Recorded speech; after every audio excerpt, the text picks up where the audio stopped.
سلامونه. کابل کې د ماښام شپږ او پېښور کې شپږ نیمې شوې. نړۍ دا وخت نننۍ ګڼه کې مو افغانستان کې له ودانیزو لارښوونو سرغړونې. چارواکي وایي د هغو ودانیو کار یې ځنډولی چې ودانیز کار یې ناسم بللی. له یمنه رپورټونه وایي د سعودي په مشرۍ اطلاف ښایي اوس د هغو ځواکونو ملاتړ کوي چې د یو مهال غلیم پخواني ولسمشر علي عبدالله صالح پالوال دي. او له لسیزو وروسته بدلون. تیرو څو اونیو کې سعودي کې ډراماتیکې پرمختیاوې. هلته څه پیښیږي؟ خپرونه کې ورته ځغلنده کتنه لرو. او د اقتصاد له نړۍ په دې خپرونه کې په افغانستان کې له شپږو کلونو وروسته د لومړي ځل لپاره د سون توکو مالیه نیمایي راکمه شوې. ولې او ګټې څه دي؟ له میلمه سره پرې خبرې لرو. د کندهار انار اوس د پاکستانی بازارونو پر ځای هند ته استول کیږي. له کندهار پرې ځانګړی ریپورټ لرو. جوړ تازه د دسمبر 3 یکشنبه اتوار د خپرونه کې د اقتصاد له نړۍ ته لږ وروسته ورځو پیل کې یو څو نور مطالب راخلو. افغانستان کې تیره یوه نیمه لسیزه کې پاموړ ودانیز پرمختګ راغلی، خو ډېر کله پکې د کاروبار او ګټوټو په موخه معیار او مسلکي لارښوونو ته پام نه کیږي. افغان چارواکي وایي کابل او هرات کې د هغو ودانیو کار ځنډولی چې جعلکاري یې کړې ده. یو له دغو اسمانڅکو کابل کې د عزیزي او ملي بانکونو ودانۍ دي چې ویل کیږي د ځینو سرغړونو له امله 4-5 کاله کېږي چې اسناد یا سندونه یې محکمې ته وړاندې شوي دي. کابل کې خوشحال طیب خپل ریپورټ کې دې ته کتنه کړې چې کومې سرغړونې دي د دغو ودانیو د کار ځنډ لامل شوې. ټاکل شوې وه چې د سلګونو کورنیو د اوسېدو لپاره شانداره ځای واوسي. یو شمېر افغانانو د خپل ژوند تر ټولو ستر پیر دلته کړی دی. د عزیزي او ملي ستره ودانۍ د مالي لګښت ژمنه ملي بانک کړې وه او د ودانولو چارې اونکس شرکت پر غاړه اخیستې وې. خو اوس ملي بانک چې د دغې پروژې ونډهوال دی اعتراض لري. ملي بانک په دې کې خپله ځمکه ورکړې ده، نو په دې باندې کار روان دی. چون دغه موضوع بعضې مشکلات لري چې هغه محکمې ته تللې ده او باید تطبیق ته لاړ شي. ولې په ابتدا یو ښه سروې د قراردادي خوا نه وه شوې چې دا د دې باعث شي چې یو ښه تخمین وکړي او مطابق د قرارداد مخکې لاړ شي.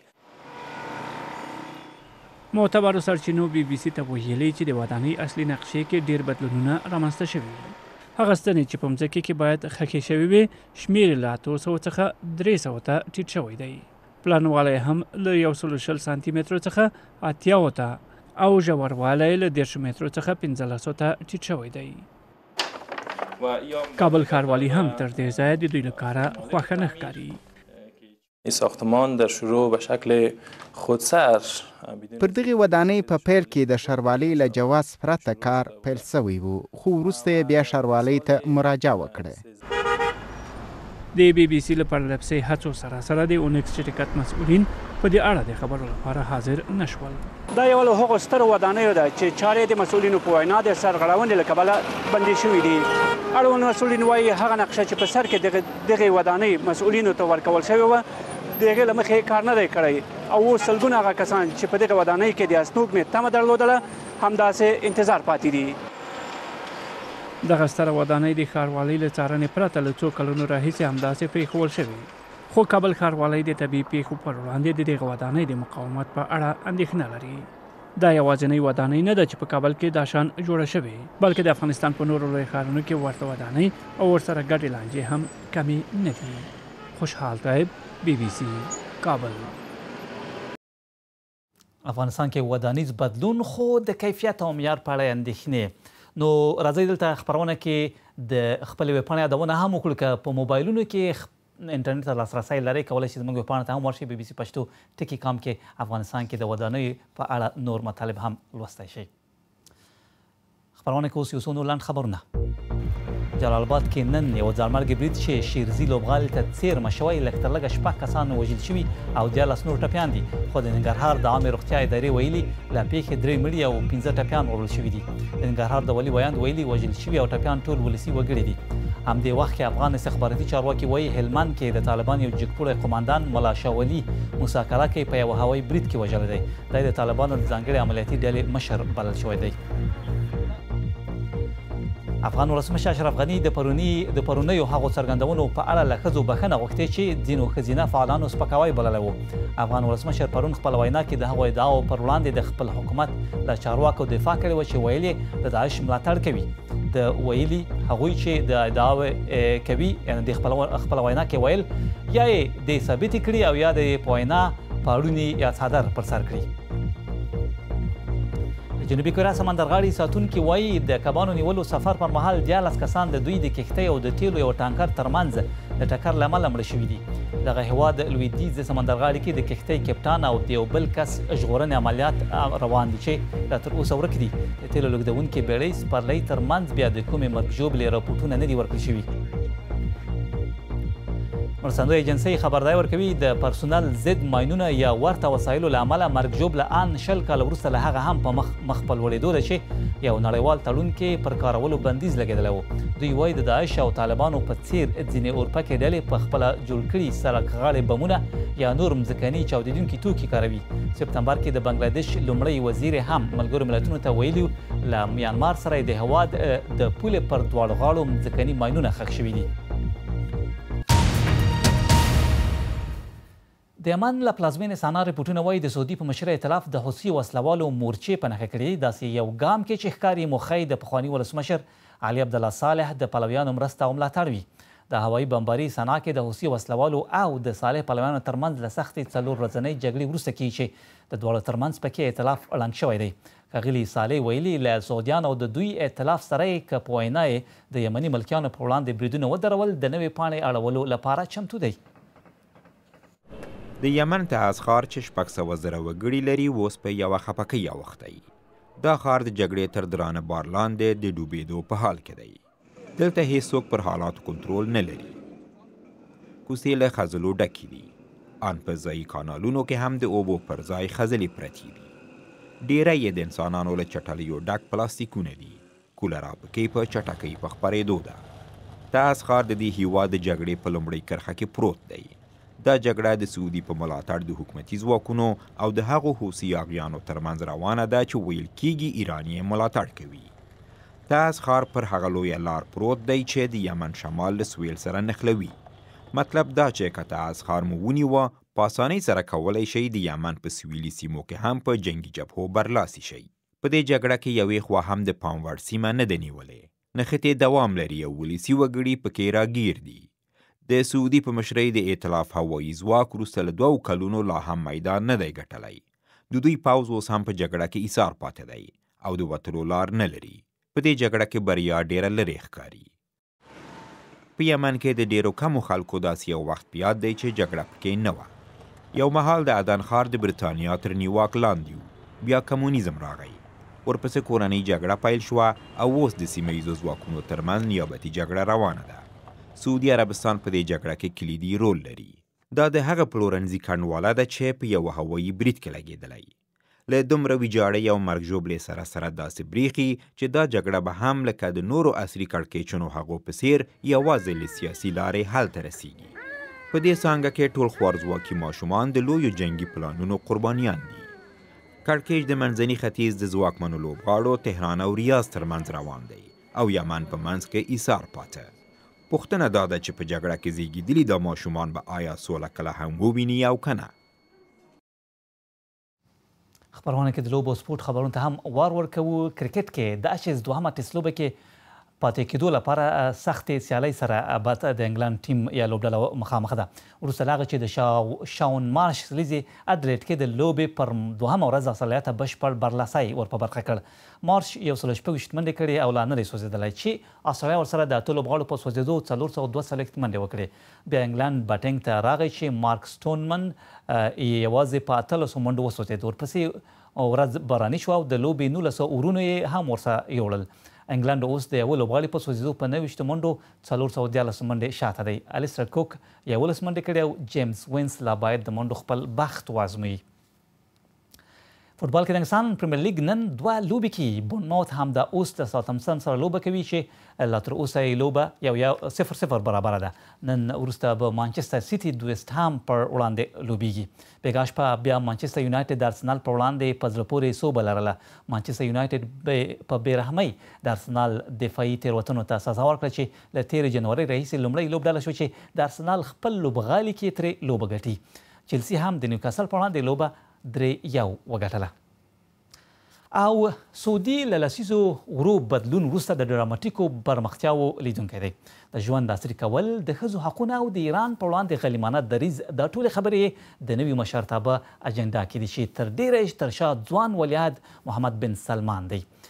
خو پوښتنه دا ده چې ولې دا ټول داسې ناڅاپه کیږي؟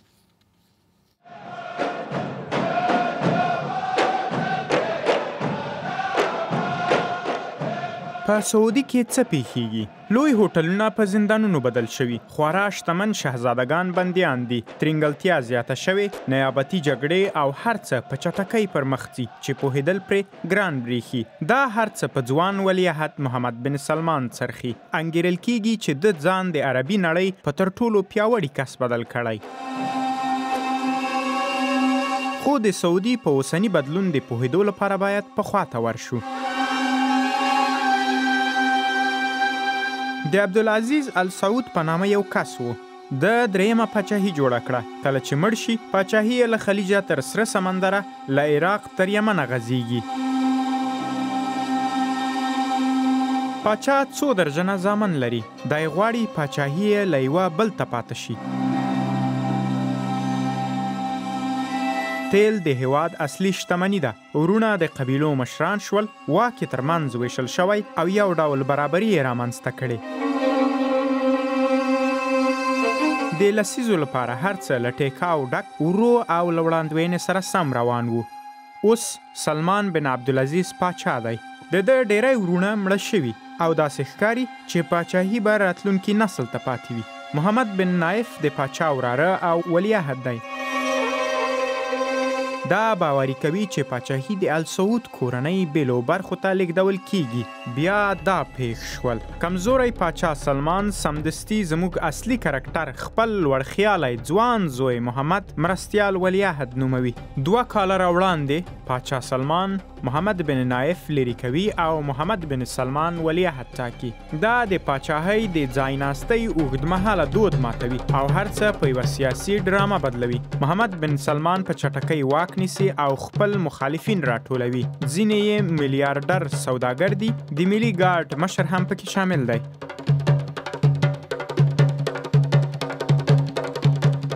دا یې داسې یوه پاچاهي غواړي چې یوازې په تیلو ژوند ونه کړي، ښځې ګاډي وچلوي او په ټاکنو کې برخه واخلي. بهرنی سیاست له پخوا ډیر هر اړخیز شوی.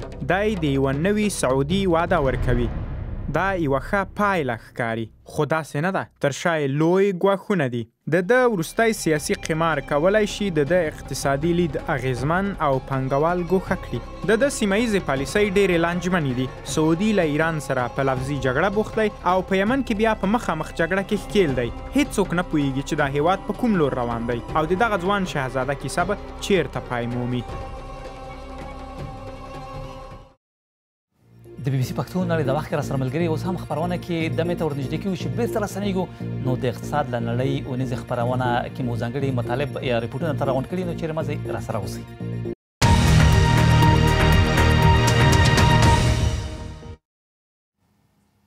بي بي سي پښتو نړۍ د وخت بیا هم ستړي مشئ. د نن د سر خبرونه مو یو ځل بیا. افغانستان کې له ودانیزو لارښوونو سرغړونې. چارواکي وایي د هغو ودانیو کار یې ځنډولی چې ودانیز کار یې دوی ناسم بللی. او له یمنه ریپورټونه وایي د سعودي په مشره ائتلاف ښایي اوس د هغو ځواکونو ملاتړ کوي چې د یو مهال غلیم پخواني ولسمشر علي عبدالله صالح پلوال دي. اوس هم له ژمنې سره سم د اقتصاد له نړۍ خپرونې وار دی چې حفیظ الله معروف یې وړاندې کوي.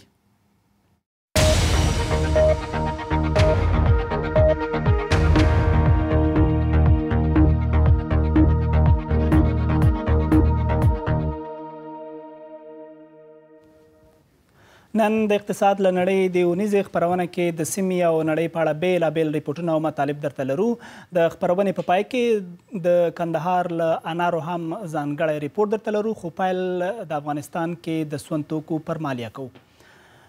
د افغانستان حکومت په یو کمسارې ګام کې په تیرو 6 کلونو کې په لومړي ځل د تیلو او غازو پر وارداتو نږدې نیمایي مالیه راکمه کړې. پخوا د سون توکو پر وارداتو مالیه 12% وه، خو اوس افغان حکومت دا تعرفه 6% ته راټیټه کړې ده.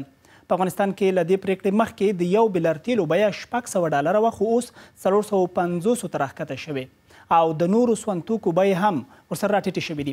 په همدې موضوع د نور بحث لپاره له کابله راسره د افغانستان د نفتو او غازو د تصدۍ عمومي مشر ولید تمیم ملګری شوی. تمیم صاحب کور دې ودان چې خپرونې ته راغلی.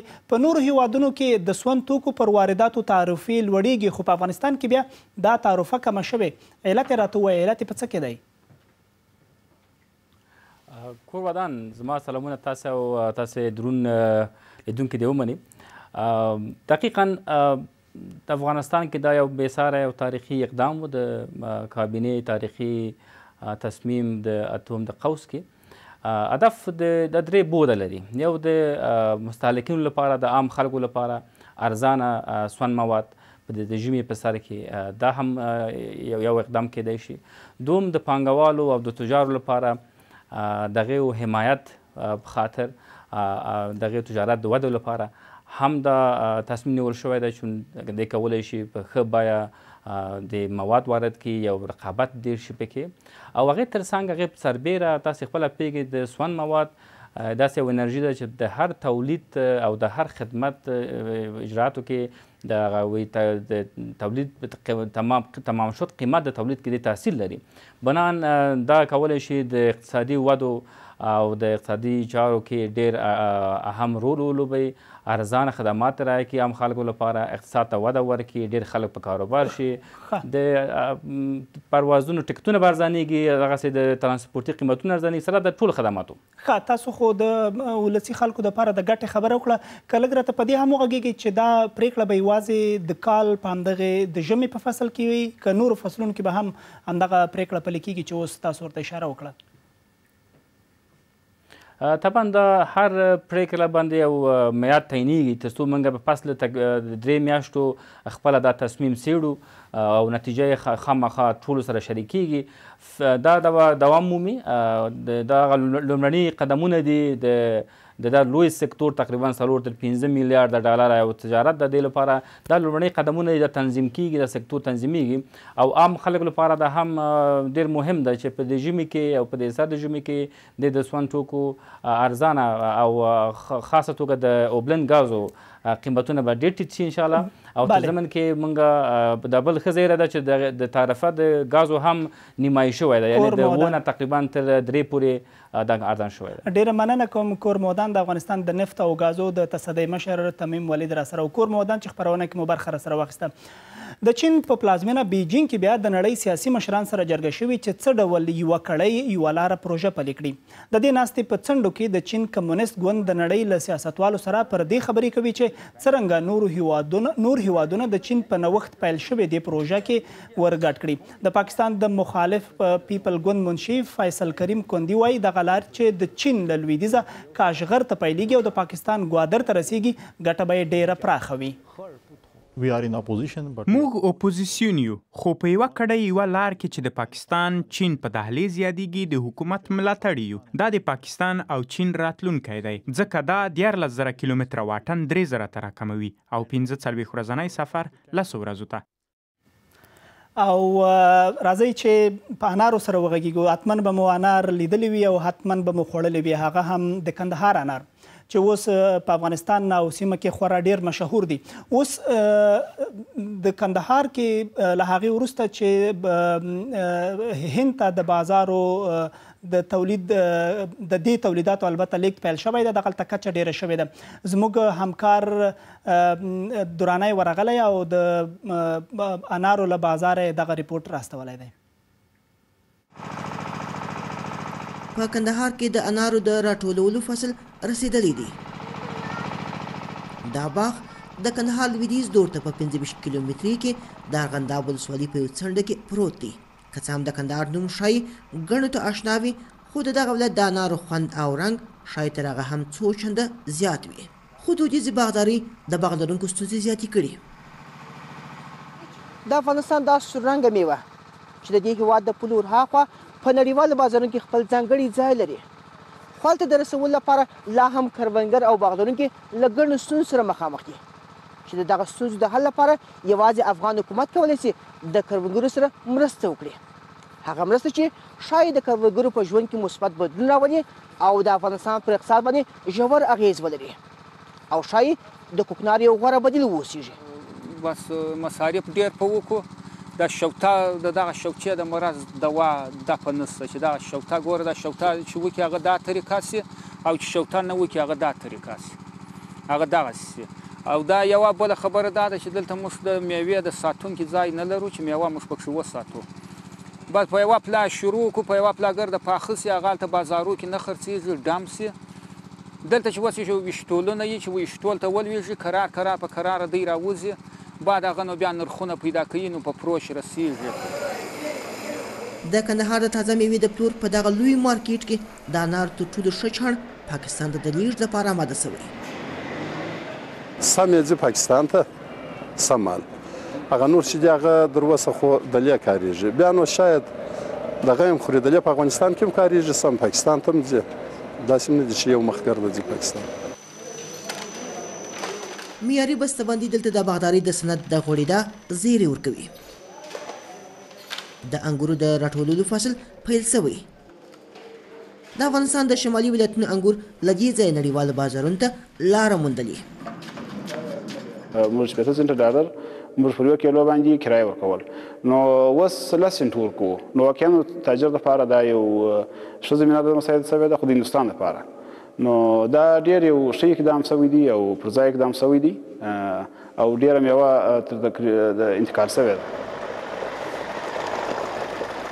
دلته د یخچالي بار وړونکو ګاډو شتون په کور دننه په سمه توګه د تازه میوو د لیږد ستونزه تر یو بریده هواره کړې خو د هېواد د باغدارۍ سیسټم له دودیز حالت نه میکانیزه هغه ته د بدلیدو اړتیا شته زموږ چون اجرایه قوه هم نه لرو او فني پرسونل هم زموږ نه دی د زموږ اتاق تجارت دی هر لحظه هر کال هر موسم هر وخت چې خصوصا چې دا تر هغه یم داسې کال نشته چې موږ د زراعت د ریاست سره د ولایت سره حتی د ریاست جمهوري پورې دغه غږ دا غوښتنې دا پیشنهادونه نه یې رسولي چې زموږ زراعت باید فني سي